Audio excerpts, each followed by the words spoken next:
প্রিয় দেশবাসী, শিশু, কিশোর কিশোরী, তরুণ তরুণী, ছাত্রছাত্রী, নারী পুরুষ, নবীন প্রবীণ, আপনাদের সকলের প্রতি আমার আন্তরিক সালাম ও গভীর শ্রদ্ধা। আসসালামু আলাইকুম। শুরুতেই আমি দেশের সবাইকে শুভেচ্ছা জানাচ্ছি।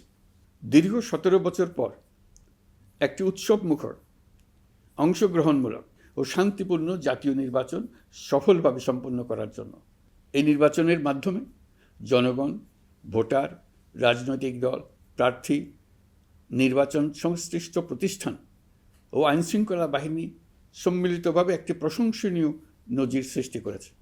ভবিষ্যতে বাংলাদেশের নির্বাচন কেমন হওয়া উচিত, এই নির্বাচন তার একটি উৎকৃষ্ট উদাহরণ হয়ে থাকবে। প্রিয় দেশবাসী, বিগত 18 মাস আমার উপর অর্পিত দায়িত্ব নিষ্ঠার সাথে পালন শেষে একটি নির্বাচিত সরকারের কাছে দায়িত্ব হস্তান্তরের প্রাক্কালে অন্তর্বর্তী সরকারের প্রধান উপদেষ্টা হিসেবে আজ আমি আপনাদের কাছ থেকে বিদায় নেবার জন্য উপস্থিত হয়েছি। আজ বিদায়ের দিনে 5ই আগস্টের কথা স্মরণ করে আপনাদের কিছু কথা বলব। কি মহা মুক্তির দিন ছিল সেদিনটি, সে কি আনন্দের দিন। বাংলাদেশিরা দেশে বিদেশে যে যেখানে ছিল আনন্দের চোখের পানি ফেলেছিল। দৈত্যের গ্রাস থেকে তরুণ ছাত্রছাত্রীরা দেশকে বের করে এনেছে, দেশ মুক্ত হয়েছে। কিন্তু দেশ সম্পূর্ণ অচল। এই অচল দেশটিকে কিভাবে সচল করা যাবে সেটা ছিল সবার মনে। অভ্যুত্থানের ছাত্র নেতারা ঠিক করল দেশকে সচল করার জন্য একটি সরকার লাগবে। সরকার গঠন ও চালাবার জন্য তারা আমাকে খবর দিল। আমি তখন বিদেশে, আমি দায়িত্ব নিতে রাজি না। তারা জাতির প্রতি কর্তব্য পালনের কথা বলে আমাকে রাজি করালো। 18 মাস পর এখন আমার যাওয়ার পালা।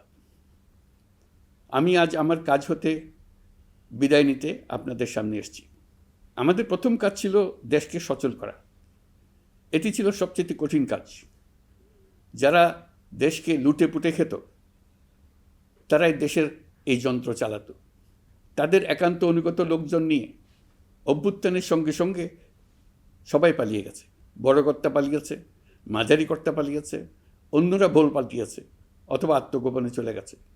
কেউ নানাজনের সুপারিশ নিয়ে আসছে, তারা অভ্যুত্থানের গোপন সৈনিক ইত্যাদি। সরকারের ভেতর যারা পালিয়ে যাননি তাদের মধ্যে কাকে বিশ্বাস করবেন, কাকে বিশ্বাস করবেন না, এটি মহাসংকট হয়ে দাঁড়ালো। যতই মৃতদেহের অঙ্গ প্রত্যঙ্গবিহীন দেহের সন্ধান আসছিল ততই তারা চিহ্নিত হচ্ছিল। সেই থেকে 18 মাস চলে গেছে। অবশেষে 12ই ফেব্রুয়ারি আসলো। 1.5 যুগ পরে দেশে একটি জাতীয় নির্বাচন এবং ব্যাপক সাংবিধানিক পরিবর্তনের জন্য সর্বসম্মত জুলাই সনদের উপর গণভোট অনুষ্ঠান হলো। এই নির্বাচনে উৎসবমুখর পরিবেশ, দেশের সর্বত্র একটা ঈদের পরিবেশ ছিল যা আমাদের ইতিহাসে স্মরণীয় হয়ে থাকবে। এই প্রতিদ্বন্দ্বিতামূলক নির্বাচনে যারা জয়ী হয়েছেন তাদের আমি অভিনন্দন জানাচ্ছি। যারা পরাজিত হয়েছেন তাদেরকেও আমি অভিনন্দন জানাচ্ছি। হার জিতই হলো গণতন্ত্রের সৌন্দর্য। যারা জয়ী হয়েছেন তারা মোট ভোটের প্রায় অর্ধেক পেয়েছেন। যারা জয়ী হতে পারেননি তারাও মোট ভোটের অর্ধেক পেয়েছেন। যারা জয়ী হতে পারেননি তারা এই জেনে আশ্বস্ত হবেন যে প্রায় অর্ধেক ভোটার আপনাদের উপর আস্থা রেখেছে। আগামী দিন নতুন সরকার দায়িত্ব গ্রহণ করবে। এর মাধ্যমে আমাদের 18 মাসের দায়িত্বের সমাপ্তি হবে। 24শে জুলাই মাসে বাংলাদেশের মানুষ এক অভূতপূর্ব অভ্যুত্থানের মধ্য দিয়ে তাদের মুক্তি, আকাঙ্ক্ষা ও মর্যাদার দাবি উচ্চারণ করেছিল। সেই সময় দেশ একটি গভীর রাজনৈতিক, অর্থনৈতিক, প্রাতিষ্ঠানিক ও মানবিক সংকটে নিপতিত ছিল। রাষ্ট্রযন্ত্রের উপর মানুষ আস্থা হারিয়ে ফেলেছিল। গণতন্ত্র হয়েছিল ধূলিসাৎ, ভবিষ্যৎ ছিল অনিশ্চিত। ঠিক সেই সংকটময় সময়ে আমাকে আহ্বান জানানো হয়েছিল একটি লক্ষ্য সামনে রেখে বাংলাদেশকে আবার স্বাভাবিক জীবনে ফেরানোর জন্য 3টি দায়িত্ব দেওয়া হয়েছিল: সংস্কার, বিচার এবং নির্বাচন। আমি ও আমার সহকর্মীরা সবাই আমরা সেই অঙ্গীকার রক্ষার চেষ্টা করে গেছি। কোথায় কতটুকু সাফল্য অর্জন করতে পেরেছি, কোথায় ব্যর্থ হয়েছি, সে বিচারের ভার আপনাদের উপর থাকলো। আমাদের প্রচেষ্টায় কোনো ঘাটতি ছিল না। আমরা মানবতা বিরোধী অপরাধ, দুর্নীতি ও অনিয়মের বিচার প্রক্রিয়াকে রাজনীতি ও প্রতিশোধের ঊর্ধ্বে রেখেছি। আমরা ভঙ্গুর প্রতিষ্ঠানগুলোর প্রশাসনিক, বাণিজ্যিক, আর্থিক সংস্কারে হাত দিয়েছি, যাতে ভবিষ্যতে কোনো সরকার জনগণের ইচ্ছার বিরুদ্ধে নিজেকে স্থাপন করতে না পারে। আর সর্বোপরি আমরা একটি উৎসবমুখর, অবাধ, নিরপেক্ষ, শান্তিপূর্ণ, পরিচ্ছন্ন ও বিশ্বাসযোগ্য জাতীয় নির্বাচনের আয়োজন করেছি, যার মাধ্যমে জনগণ আবার তাদের ভোটাধিকার ফিরে পেয়েছে। এই নির্বাচন কেবল একটা ক্ষমতা হস্তান্তরের প্রক্রিয়া নয়, এটি বাংলাদেশের গণতান্ত্রিক ব্যবস্থার নতুন অভিযাত্রার সূচনা, নতুন বাংলাদেশের জন্ম। এই অর্জনের পেছনে যারা ছিলেন, জুলাইয়ে রাস্তায় নেমে আসা প্রতিবাদকারী তরুণ তরুণীরা, সেই সাহসী মানুষগুলো, শহীদ ও আহতরা, তাদের প্রতি আমি গভীর শ্রদ্ধা ও কৃতজ্ঞতা জানাচ্ছি। তাদের অভূতপূর্ব ত্যাগ ছাড়া এই পরিবর্তন সম্ভব হতো না। এই প্রক্রিয়া সফল করতে দেশের আবালবৃদ্ধ বনিতা সকলেই সহযোগিতা করেছেন। প্রাতিষ্ঠানিক দিক থেকে দেশের রাজনৈতিক দলসমূহ, নির্বাচন কমিশন, সকল আইনশৃঙ্খলা বাহিনী, সশস্ত্র বাহিনী, সরকারি কর্মকর্তা কর্মচারী ও প্রশাসনের প্রতিটি স্তরের সদস্যরা আন্তরিক সহযোগিতা করেছেন। আপনাদের প্রতি আমার আন্তরিক কৃতজ্ঞতা রইল। আপনাদের ধৈর্য, পেশাদারিত্ব ও আস্থার উপর ভর করেই এই পথ চলা সম্ভব হয়েছে। প্রিয় দেশবাসী, 24-এর গণ অভ্যুত্থানের সময় দেয়ালে দেয়ালে তরুণরা যে নতুন বাংলাদেশের স্বপ্ন এঁকেছিল, তার কেন্দ্র ছিল প্রাতিষ্ঠানিক সংস্কার। সেই প্রত্যাশা বাস্তবায়নে অন্তর্বর্তী সরকার প্রায় 130টি নতুন আইন ও সংশোধনী প্রণয়ন করেছে এবং প্রায় 600টি নির্বাহী আদেশ জারি করেছে, যার প্রায় 84% ইতিমধ্যেই বাস্তবায়িত হয়েছে। এই সংস্কারসমূহ নাগরিক অধিকারকে সংহত করেছে, বিচার ব্যবস্থাকে শক্তিশালী করেছে এবং গুম, খুন ও বিচার বহির্ভূত হত্যার সংস্কৃতি যেন আর কখনো ফিরে না আসে সেটা নিশ্চিত করেছে। আমরা দায়িত্ব গ্রহণের সময় দেশের আইনশৃঙ্খলা পরিস্থিতি ছিল অত্যন্ত ভঙ্গুর। থানাগুলো ছিল পুলিশশূন্য, জনগণের মধ্যে আস্থার বদলে ভয় ও শঙ্কা তৈরি হয়েছিল। ধাপে ধাপে আমরা সেই অবস্থার পরিবর্তন ঘটিয়েছি। আজ পুলিশ আর মারণাস্ত্র ব্যবহার করে না, বেআইনিভাবে কাউকে তুলে নিয়ে যায় না, বন্দুকযুদ্ধের নামে হত্যা করে না, পুলিশ ও গোয়েন্দা বাহিনীর ভয়ে কাউকে ডিলিট বাটন চাপতে হয় না। জনবান্ধব ও জবাবদিহিমূলক বাহিনী হিসেবে গড়ে তোলার লক্ষ্যে পুলিশ কমিশন অধ্যাদেশ 2025 প্রণয়ন করা হয়েছে। বিচার বিভাগকে স্বাধীন ও শক্তিশালী করতে পৃথক সচিবালয় গঠন, বিচারক নিয়োগের স্বচ্ছ কাঠামো এবং দেওয়ানি ও ফৌজদারি আইনে যুগান্তকারী সংস্কার করা হয়েছে। সেপারেশন অব জুডিশিয়ারির জন্য মাজদার হোসেন মামলার রায় আমরা বাস্তবায়ন করে গেলাম। গুমকে মানবতার বিরুদ্ধে অপরাধ হিসেবে স্বীকৃতি দিয়ে আন্তর্জাতিক অপরাধ ট্রাইব্যুনাল আইন সংশোধন করা হয়েছে। বিচার প্রক্রিয়াকে স্বচ্ছ করতে রায় সরাসরি সম্প্রচারের সুযোগ, বিদেশি আইনজীবী নিয়োগ এবং অন্তর্বর্তী আপিলের বিধান যুক্ত করা হয়েছে। বাংলাদেশ যেন আর কখনো মানবাধিকারহীন রাষ্ট্রে পরিণত না হয়, সেই লক্ষ্যে জাতীয় মানবাধিকার কমিশন অধ্যাদেশ জারি করা হয়েছে এবং কমিশন গঠন করা হয়েছে। প্রিয় দেশবাসী, একটি সমাজ তখনই উন্নত হয় যখন তার নারীরা নিরাপদ, সম্মানিত ও সমান অধিকারপ্রাপ্ত। উন্নয়ন তখনই টেকসই হয় যখন নারীরা সিদ্ধান্ত গ্রহণে, অর্থনীতিতে, শিক্ষায় ও নেতৃত্বে সমানভাবে অংশ নিতে পারেন। যে নতুন বাংলাদেশের স্বপ্ন আমরা দেখছি, নারীদের অগ্রযাত্রা ছাড়া তা গড়ে তোলা সম্ভব নয়। নারী ও শিশু সুরক্ষায় যৌন হয়রানি প্রতিরোধ অধ্যাদেশ, পারিবারিক সহিংসতা প্রতিরোধের অধ্যাদেশ এবং নারী ও শিশু নির্যাতন দমন আইন সংশোধন করা হয়েছে। নতুন এইসব আইনের মাধ্যমে কর্মক্ষেত্রে ও শিক্ষা প্রতিষ্ঠানে নারীদের হয়রানি প্রতিরোধ ও সুরক্ষা আবার নিশ্চিত করার পথ সুগম করা হয়েছে। প্রিয় দেশবাসী, অভ্যুত্থান পরবর্তী এক উত্তাল সময়ে দেশকে ধীরে ধীরে স্বাভাবিক ধারায় ফিরিয়ে আনতে আমাদের সশস্ত্র বাহিনীর সৈন্যরা যে ধৈর্য, পেশাদারিত্ব ও দায়িত্ববোধের পরিচয় দিয়েছেন, তার জন্য দেশবাসীর পক্ষ থেকে আমি তাদের প্রত্যেককে আন্তরিক ধন্যবাদ জানাচ্ছি। একই সঙ্গে বিশেষভাবে উল্লেখ করতে চাই, যখনই কোনো সংকটময় পরিস্থিতির উদ্ভব হয়েছে, তখনই দেশের রাজনৈতিক নেতৃত্ব আমাদের আহ্বানে তাৎক্ষণিকভাবে সাড়া দিয়েছেন এবং সহযোগিতার হাত বাড়িয়ে দিয়েছেন। এই পারস্পরিক দায়িত্ববোধ ও সংযমই দেশকে অস্থিরতার পথ থেকে স্থিতিশীলতার দিকে এগিয়ে নিতে সহায়ক হয়েছে। স্বৈরাচারের 16 বছরে এদেশের রাজনৈতিক নেতাকর্মীরা যে ভয়াবহ নিপীড়ন, মামলা হামলা, গুম ও হত্যার শিকার হয়েছেন, তা আমাদের জাতির জন্য এক গভীর বেদনাদায়ক শিক্ষা। এই অভিজ্ঞতা আমাদের স্মরণ করিয়ে দেয়, যাতে ভবিষ্যতে আর কখনো কোনো জালেম মাথাচাড়া দিয়ে উঠতে না পারে, যেন আর কখনো ফেসিবাদ প্রতিষ্ঠিত না হয়, শত শত আয়নাঘর সৃষ্টি না হয়, বিচার বহির্ভূত হত্যা ফিরে না আসে। সেই জন্য কেবল রাজনৈতিক অঙ্গীকারই যথেষ্ট নয়, প্রয়োজন ন্যায় বিচার নিশ্চিত করার লক্ষ্যে বিচার ব্যবস্থা ও রাষ্ট্রীয় কাঠামোর মৌলিক ও গভীর সংস্কার।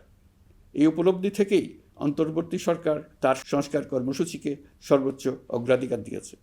প্রিয় দেশবাসী, ফ্যাসিস্ট সরকারের 16 বছরের নিপীড়ন ও জুলাইয়ের রক্তাক্ত স্মৃতি এখনও আমাদের মাঝে তাজা হয়ে আছে। যারা ভয়াবহ নিপীড়ন ও নির্যাতন চালিয়েছে তাদের বিচার করা এবং যেন আর কেউ এ ধরনের দুঃশাসন কায়েম করতে না পারে সেটা নিশ্চিত করা আমাদের গুরু দায়িত্ব। বিচার একটা চলমান প্রক্রিয়া। একাধিক ট্রাইব্যুনাল বর্তমানে সক্রিয়ভাবে কাজ করছে। ইতিমধ্যে একাধিক মামলার রায় ঘোষণা হয়েছে।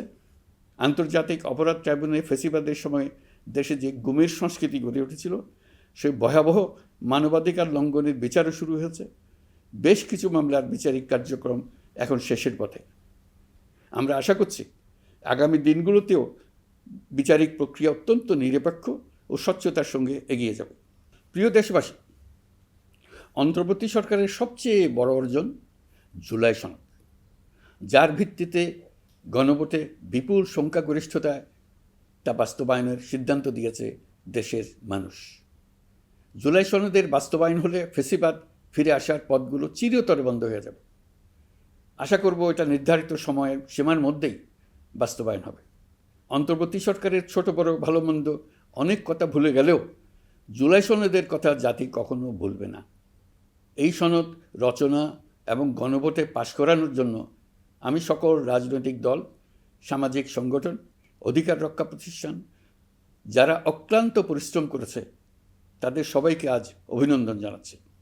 এই নির্বাচনে প্রথমবারের মতো প্রবাসীদের ভোট দেওয়ার সুযোগ সৃষ্টি করা হয়েছে। যখন একজন ভোটার গর্ব করে এই নির্বাচন ও গণভোটে ভোট দেওয়ার অভিজ্ঞতা সোশ্যাল মিডিয়ায় বলে, তখন একজন নাগরিক হিসেবে আমি আনন্দ ধরে রাখতে পারি না। আমি আশা করি এই প্রক্রিয়ায় ভবিষ্যতে আরও অনেক বেশি প্রবাসীরা নিশ্চিন্তে অংশগ্রহণ করতে পারবে। প্রিয় দেশবাসী, আমরা দায়িত্ব গ্রহণের সময় অর্থনীতি ছিল বিপর্যস্ত, ব্যাংকিং ব্যবস্থা ভেঙে পড়েছিল, অর্থ পাচার ছিল লাগামহীন। আমরা রাজস্ব ব্যবস্থাপনা, করনীতি, মুদ্রা ব্যবস্থাপনা, আর্থিক খাতে কাঠামোগত সংস্কার এনেছি। তলাবিহীন অর্থনীতি আমাদের জন্য রেখে গিয়েছিল আগের ফেসিবাদী সরকার। কেন্দ্রীয় ব্যাংক বাণিজ্য ব্যাংককে ফতুর করে দিয়ে গেছে, $234 বিলিয়ন পাচার করে নিয়ে গেছে, বিশাল ঋণের বোঝা রেখে গেছে। এইসব আমাদের জানা কথা। আমরা যারা এই অর্থনীতি আবার চালু করার দায়িত্ব পেয়েছিলাম তারা দিশা খুঁজে পাচ্ছিলাম না। এখন যাবার সময় স্বস্তি পাচ্ছি যে আমরা অবস্থার মোকাবেলা করতে পেরেছি এবং নতুন অর্থনীতির বুনিয়াদ রচনা করে রেখে যেতে পারছি। এখন আর পাওনাদাররা আমাদের তাড়া করতে আসবে না। আন্তর্জাতিক লেনদেনে আমরা চোখে অন্ধকার দেখব না। আমাদের রিজার্ভের পরিমাণ এখন $34 বিলিয়ন। আমাদের দেশপ্রেমিক প্রবাসী ভাই বোনদের রেমিটেন্সের টাকায় এই রিজার্ভ ক্রমেই বাড়ছে। নিত্য প্রয়োজনীয় পণ্যের দাম নিয়ন্ত্রণে সরবরাহ বৃদ্ধি করা হয়েছে। টিসিবির কার্যক্রম সম্প্রসারিত হয়েছে। বাজার তদারকি ও মজুতদারির বিরুদ্ধে কঠোর ব্যবস্থা নেওয়া হয়েছে। এর ফলে খাদ্য মূল্যস্ফীতি উল্লেখযোগ্যভাবে কমেছে। শ্রমিক অধিকারকে মানবাধিকারের অংশ হিসেবে বিবেচনা করে আন্তর্জাতিক শ্রম সংস্থার গুরুত্বপূর্ণ কনভেনশনসমূহ অনুসমর্থন করা হয়েছে, যা কর্মক্ষেত্রে শ্রমিকের নিরাপত্তা ও মর্যাদা নিশ্চিত করবে। যুগান্তকারী নতুন শ্রম আইন প্রণয়ন করা হয়েছে। প্রবাসীরা আমাদের অর্থনীতির প্রাণশক্তি। তাদের সুরক্ষা ও কল্যাণে আইন সংশোধন, বিদেশে আইনি সহায়তা, নতুন শ্রমচুক্তি এবং দক্ষতা উন্নয়ন প্রকল্প গ্রহণ করা হয়েছে। বন্দর ব্যবস্থাপনা ও বিনিয়োগ কাঠামোতে আমূল সংস্কারের মাধ্যমে ইউরোপীয় সর্ববৃহৎ বিনিয়োগ সহ একাধিক কৌশলগত প্রকল্প এগিয়েছে। ব্লু ইকোনমির সম্ভাবনা কাজে লাগাতে গভীর সমুদ্র বন্দর, মৎস্য ও আধুনিক টাউনশিপ উন্নয়নে নতুন কর্তৃপক্ষ গঠন করা হয়েছে। প্রিয় দেশবাসী, পররাষ্ট্রনীতিতে বাংলাদেশের সার্বভৌমত্ব, জাতীয় স্বার্থ ও দেশের মর্যাদা, এই তিনটি মূল ভিত্তি আমরা দৃঢ়ভাবে পুনরুদ্ধার করতে সক্ষম হয়েছি। নতজানু পররাষ্ট্রনীতি কিংবা অপর দেশের নির্দেশনা ও পরামর্শ নির্ভর বাংলাদেশ এখন আর নয়। আজকের বাংলাদেশ নিজের স্বাধীন স্বার্থ রক্ষায় আত্মবিশ্বাসী, সক্রিয় ও দায়িত্বশীল। বিশ্বের সকল দেশের সঙ্গে পারস্পরিক সম্মান ও স্বার্থের ভিত্তিতে সম্পর্ক গড়ে তুলতে আমরা প্রতিশ্রুতিবদ্ধ। একই সঙ্গে ভারসাম্য বজায় রেখে ভবিষ্যতের জন্য প্রয়োজনীয় কৌশলগত সিদ্ধান্ত নিতে সক্ষম এমন একটি রাষ্ট্র হিসেবে বাংলাদেশ আজ নিজেকে প্রতিষ্ঠিত করেছে। রোহিঙ্গা সংকট আমাদের জাতীয় নিরাপত্তা, আঞ্চলিক স্থিতিশীলতা ও অর্থনীতির উপর একটা গুরুতর দীর্ঘস্থায়ী চাপ সৃষ্টি করে রেখেছে। দুঃখজনকভাবে দীর্ঘ সময় ধরে এই সংকট নিরসনে কোনো কার্যকর সমন্বিত আন্তর্জাতিক উদ্যোগ দৃশ্যমান ছিল না। দায়িত্ব গ্রহণের পর আমরা আন্তর্জাতিক অঙ্গনে মৃতপ্রায় এই ইস্যু থেকে পুনরায় বিশ্ব মনোযোগের কেন্দ্রে নিয়ে আসতে সক্ষম হয়েছে। এই সংকটের গুরুত্ব অনুধাবন করে জাতিসংঘ আমাদের পাশে দাঁড়িয়েছে। জাতিসংঘের মহাসচিব নিজে বাংলাদেশ সফর করেছেন এবং সমস্যার টেকসই সমাধানে সহায়তার অঙ্গীকার ব্যক্ত করেছেন। আমার অনুরোধে জাতিসংঘে রোহিঙ্গা বিষয়ে বিশেষ সভা অনুষ্ঠিত হয়েছে। প্রিয় দেশবাসী, দীর্ঘ ফেসিবাদী শাসনামলে বাংলাদেশের সশস্ত্র বাহিনীর সক্ষমতা ও আধুনিকীকরণের বিষয়টি পরিকল্পিতভাবে উপেক্ষিত ছিল। আমরা অল্প সময়ের মধ্যেই সেই অবস্থার মৌলিক পরিবর্তনের সূচনা করতে পেরেছি। দায়িত্ব গ্রহণের পর থেকেই বর্তমান সরকার সশস্ত্র বাহিনীর সক্ষমতা বৃদ্ধি, আধুনিকায়ন এবং যে কোনো ধরনের আগ্রাসন কার্যকরভাবে মোকাবেলার জন্য সশস্ত্র বাহিনীকে উপযোগী করে গড়ে তোলাকে অগ্রাধিকার দিয়েছে। সশস্ত্র বাহিনীর প্রতিরক্ষা সক্ষমতা বৃদ্ধি একটি ব্যয়বহুল প্রক্রিয়া হলেও বর্তমান বৈশ্বিক বাস্তবতায় বহির্বিশ্বের সম্ভাব্য হুমকি ও আগ্রাসন মোকাবেলার জন্য এর কোনো বিকল্প নেই। এই বাস্তবতা বিবেচনায় নিয়ে অন্তর্বর্তী সরকার তার সীমিত মেয়াদের মধ্যে সেনাবাহিনী, বিমান বাহিনী ও নৌবাহিনীর সক্ষমতা বৃদ্ধিতে যুগান্তকারী পদক্ষেপ গ্রহণ করেছে। আমি দৃঢ়ভাবে বিশ্বাস করি এই উদ্যোগগুলোর ধারাবাহিকতা ভবিষ্যতের নির্বাচিত গণতান্ত্রিক সরকারসমূহ অব্যাহত রাখবে, যাতে বাংলাদেশের জাতীয় নিরাপত্তা, স্বাধীনতা, সার্বভৌমত্ব, আঞ্চলিক অখণ্ডতা দীর্ঘমেয়াদে নিশ্চিত করা যায়। প্রিয় দেশবাসী, বাংলাদেশ এখন কেবল সংকট থেকে উত্তরণের গল্প নয়। বাংলাদেশ আজ অমিত সম্ভাবনার দেশ। আমাদের ছেলেমেয়েরা অসীম সম্ভাবনা নিয়ে জন্মায়। এটি সাহসী, সৃজনশীল, উদ্যমী তরুণদের দেশ। তাদের দরকার উপযুক্ত শিক্ষা, বিশ্বমানের প্রশিক্ষণ এবং এমন একটি রাষ্ট্র ব্যবস্থা যেখানে মেধা ও পরিশ্রম ও সততার মূল্য আছে। সারা বিশ্বে অর্থনৈতিক কর্মকাণ্ড পরিচালনায় প্রতি বছর বিপুল সংখ্যক দক্ষ, কর্মঠ, শৃঙ্খলাবদ্ধ কর্মীর প্রয়োজন তৈরি হচ্ছে, আর বাংলাদেশে আছে কর্মক্ষম বিপুল তরুণ সম্প্রদায়। আমরা যদি এই বৈশ্বিক চাহিদা পূরণে উপযুক্ত পদক্ষেপ গ্রহণ করি, তাহলে জাপান, কোরিয়া, মধ্যপ্রাচ্য, ইউরোপ, উত্তর আমেরিকা সহ সবাই চাইবে বাংলাদেশের তরুণ তরুণীদের শ্রম, মেধা ও সৃজনশীলতা ব্যবহার করতে। আমরা হয়ে উঠতে পারি তাদের জন্য পছন্দের একটা নির্ভরযোগ্য, দক্ষ জনশক্তি সরবরাহকারী দেশ। আমাদের খোলা সমুদ্র কেবল ভৌগোলিক সীমারেখা নয়, এটি বাংলাদেশের জন্য বিশ্ব অর্থনীতির সঙ্গে যুক্ত হওয়ার উন্মুক্ত দরজা। নেপাল, ভুটান ও সেভেন সিস্টার্সকে নিয়ে এই অঞ্চলে অর্থনৈতিক সমৃদ্ধির বিশাল সম্ভাবনা রয়েছে। অর্থনৈতিক অঞ্চল, বাণিজ্যিক চুক্তি ও শুল্কমুক্ত বাজারে প্রবেশের সুযোগের মধ্য দিয়ে এই অঞ্চলে একটি বৈশ্বিক উৎপাদন কেন্দ্র হিসেবে গড়ে ওঠার শক্তিশালী ভিত্তি প্রতিষ্ঠিত হবে। আমাদের বন্দরগুলোর দক্ষতা আন্তর্জাতিক পর্যায়ে নেবার জন্য সেরা আন্তর্জাতিক বন্দর পরিচালনা কোম্পানির সঙ্গে চুক্তির কাজে আমরা অনেক এগিয়ে এসেছি। এর দক্ষতা বাড়াতে না পারলে আমরা অর্থনৈতিক অর্জনে পিছিয়ে যাব। প্রিয় দেশবাসী, সম্প্রতি বাংলাদেশের সঙ্গে যুক্তরাষ্ট্রের একটি গুরুত্বপূর্ণ দ্বিপাক্ষিক বাণিজ্য ও শুল্ক চুক্তি সম্পন্ন হয়েছে। এই চুক্তি কেবল একটি বাণিজ্যিক সুবিধা নয়, এটি বাংলাদেশের অর্থনীতি, কর্মসংস্থান, শিল্পায়ন এবং আন্তর্জাতিক কূটনৈতিক অবস্থানকে দীর্ঘমেয়াদে শক্তিশালী করার জন্য একটি কৌশলগত ভিত্তি হিসেবে কাজ করবে। এই চুক্তির ফলে যুক্তরাষ্ট্রের বাজারে বাংলাদেশের জন্য প্রযোজ্য পারস্পরিক শুল্কভার, রেসিপ্রোকাল ট্যারিফ 37% থেকে 19% কমে এসছে।